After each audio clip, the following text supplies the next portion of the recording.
Criticism is growing over U.S. troops' chaotic exit from Afghanistan.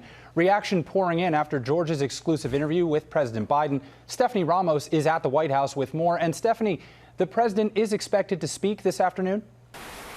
He is, Will. President Biden is defending his position, saying this is not the outcome they wanted in Afghanistan, but that they expected the Taliban to take over at some point.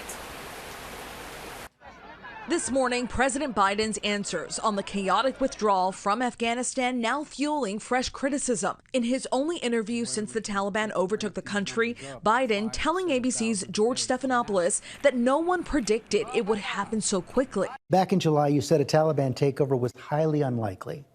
Was the intelligence wrong, or did you downplay it? I think there was no consensus. If you go back and look at the intelligence reports, they said that it was more likely to be sometime by the end of the year. But you didn't put a timeline out when you said it was highly unlikely. You just said flat out it's highly unlikely the Taliban would take over. The idea that the Taliban would take over was premised on the notion that somehow the 300,000 troops we had trained and equipped was going to just collapse. They were going to give up. I don't think anybody anticipated that. But a source tells ABC that American officials at the embassy in Kabul did warn that Afghanistan was on the brink, warning the administration in a mid-July message of the Taliban's swift advance, and that Kabul could fall shortly after the end of August, the deadline the White House set for the drawdown. A State Department spokesperson declined to comment on that message, but said that the Secretary of State reads every communication of the kind and encourages officials to raise concerns. That source also says the officials urged the State Department to begin airlifting Afghan allies out immediately. But in 1 month, that evacuation effort brought fewer than 2,000 Afghans out, leaving tens of thousands frantic for escape. The president has staunchly defended his exit strategy, saying turmoil was inevitable. So you don't think this could have been handled, this exit could have been handled better in any way? No mistakes?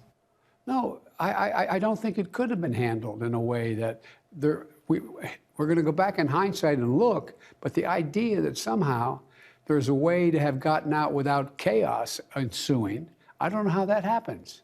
Republicans slamming that statement, Senator Tom Cotton calling it a bald-faced lie, and Congresswoman Liz Cheney tweeting a truly ignorant and shameful performance by an American president.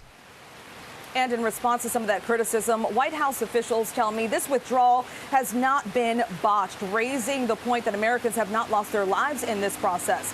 The president is expected to address the situation in Afghanistan once again later today. Amy. All right, Stephanie Ramos there at the White House. Thank you.